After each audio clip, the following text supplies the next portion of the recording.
felt these photos when I went through them.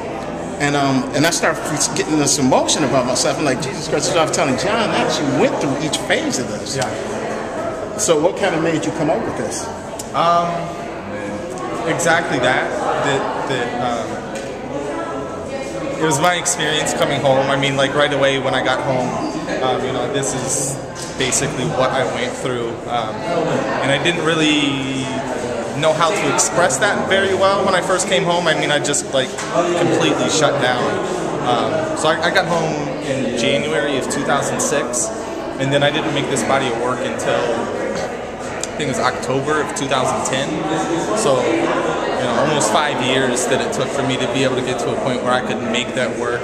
And it was really a response to people not understanding what soldiers go through when they get home, because it's something that's not really talked about. It's something that's really hidden.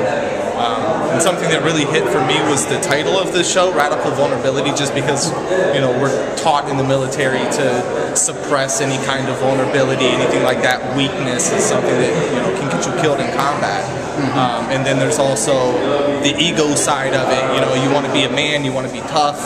You know, you don't want to be the person that's saying, hey, I'm having these issues, I'm not feeling well, you know, I'm feeling depressed. You don't want to be that guy. So you spend all this time learning how to suppress all that stuff and learning it to be, you know, this normal sort of thing to do as a soldier.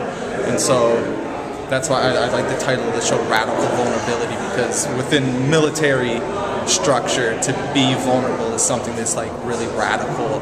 And being a soldier in the eyes of civilians, you know, showing vulnerability, you know, soldiers are looked at as being these tough guys that, you know, don't show emotion, or, you know, hard as rocks or whatever. And so to show what a lot of people go through, but either aren't able to talk about or they don't want to talk about it, I think it's important to get it out for the public to see, and also for other veterans to be able to see, since there is such little conversation about it, that, you know, other people are going through the same things that you're going through, and just because you're going through that doesn't make you any less of a soldier, just because, you know, you're going through that kind of stuff.